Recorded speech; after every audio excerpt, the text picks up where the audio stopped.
don't forgive me for this trap shit. Sergeant Smack make it backflip. Telly Hank it with the action. With the Vato speaking Spanish.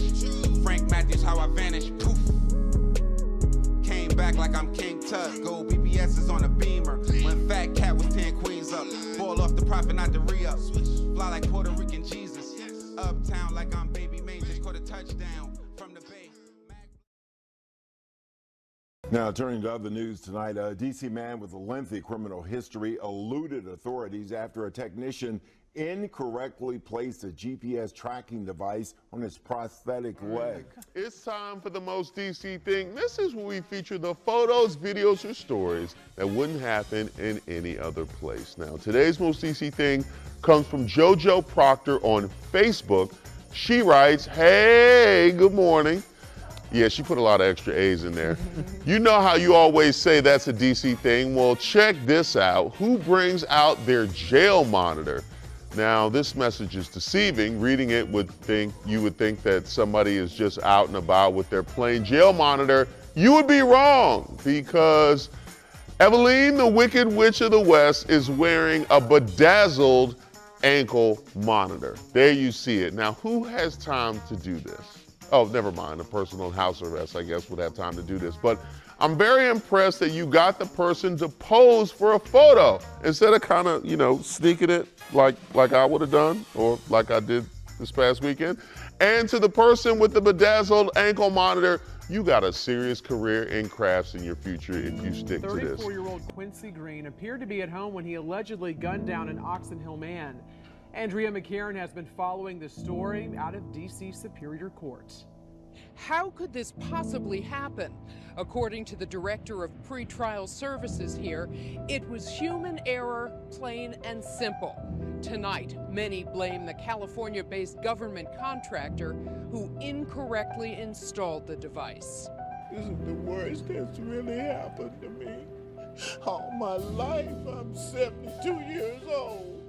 Lily Hamilton hasn't been able to sleep since her only son, Dana, was murdered on May 19th. The 44-year-old who lived with his mother was shot to death on a Southern Avenue sidewalk in Southeast D.C. I am so hurt. I really am. After a gun possession charge in April, Dana Hamilton's alleged killer was confined to his home awaiting trial. He was equipped with a GPS tracking device like this one, but somehow the technician from Sentinel, a California-based government contractor, placed it on suspect Quincy Green's prosthetic leg. Why would they put it on a prosthetic leg? It was supposed to go on the person's real leg. So it appeared Green was inside his South Capitol Street apartment when he was allegedly committing murder. Charging documents reveal he simply removed his prosthetic leg and used a spare before leaving his apartment. Here you have a company that comes along and working with DC government. Doesn't even follow their own protocols. This unprecedented incident has frustrated law enforcement too. Not putting the device skin to device like they're supposed to. Now we have this young man that goes out and who eventually kills someone. And what do you say to the family? I just miss him so much, and I don't know how I'm gonna get through this. At any given time, D.C. is monitoring about 400 offenders. We're told that thousands of these tracking devices have been installed by this company, but never with an outcome like this. At D.C. Superior Court, Andrea McCarran, WUSA 9. Well, Sentinel has not responded to our repeated requests for comment. We, of course, would like to know whether the employee who incorrectly installed that device will... Yo, we back. It's your boy Popalot. Mobb ties. We on our way to the district with it.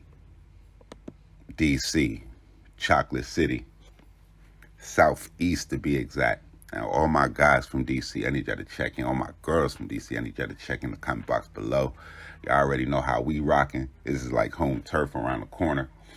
And this is a story that I felt like had to be covered on Mobb Ties. Now, today, we are going to be bringing you the story of a guy by the name of Quincy Green, aka Wayne Wright, who, according to various media outlets, was out here stepping on shit. Now, according to NBC News, they're going to say that Quincy Green had a lengthy criminal history, and at the time that this alleged crime occurred, which was June of 2016, they're going to say that he had been on home confinement since April while awaiting trial on a gun possession charge.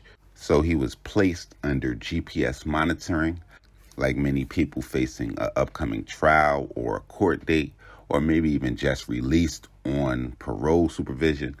Now, this is when this story is going to get tricky, because the California-based company Sentinel, who would go on to fit Mr. Green with this GPS monitoring device, made a really, really, really big mistake. And on May 19, 2016, according to the Department of Justice for the District of Columbia, that mistake would cost Dana Hamilton his life. Now, doing my research for this episode, I've seen it's a lot of different companies that provide the GPS monitoring service, and it's a lot of different type of ankle monitors.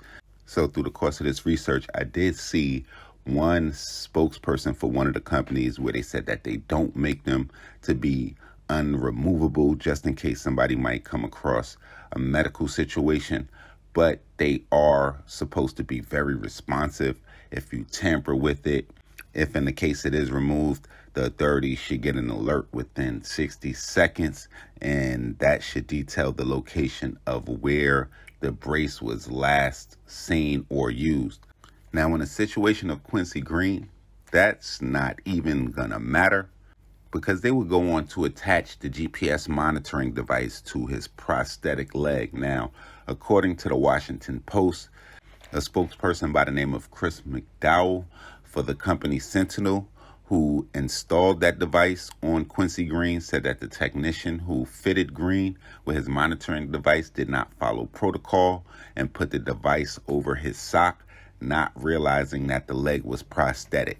And that would lead us to that spring day in 2016, where, according to the government's evidence, during the early evening hours of May 19th, 2016, in the 800 block of Southeastern Avenue, Southeast, it was there where authorities said that Green stalked his victim, Dana Hamilton, as he walked down the street. And as he approached Mr. Hamilton, Green would retrieve a firearm and shoot Mr. Hamilton multiple times. Green would then flee the scene. Now, it wouldn't be long when members of the MPD would respond to the scene and discover Mr. Hamilton, where he was taken to a hospital, and he subsequently succumbed to his injuries. Now, it wouldn't be long, about 3 months later, where authorities would identify Green through the help of an unidentified witness at the time. Now, following jury selection in the trial related to Green's murder of Mr. Hamilton on November 17, 2018, the government would disclose the identity in the plea and cooperation agreement of a witness expected to testify against Green. Now, after learning that information, Green would go on to write a letter to another individual in which he would solicit the murder of the cooperating witness's fiance. So he obviously was not finished with business and was going to beat this case by any means necessary. Now, after the authorities would foil the hit that Green was planning on the witness's fiance, he would subsequently cop out and plead guilty to second-degree murder and receive a 17-year sentence. Now, with all my time doing mob ties and researching these cases, this is definitely by far going to be one of the craziest ones that I have seen. If y'all seen a crazier one, y'all let me know. Y'all get in the comment box if y'all was around or remember this in 2016. Y'all get in the comment box. Shout out to the whole DC. Make sure y'all follow me on Instagram, on Twitter, POP_A_LOT. We gonna be back with some more real trill spill shit. Y'all already know what it is. Y'all get at me. Let me know who we need to cover, where we need to go, what stories we missed, what hoods we ain't been to. Text me, tweet me, direct message me, CC me, tag me, email me, call me, stop me in the streets, however y'all want to do it. Y'all already know how I'm rocking. It's your boy Popalot. It's the Mobb. Mobb, Mobb, Mobb.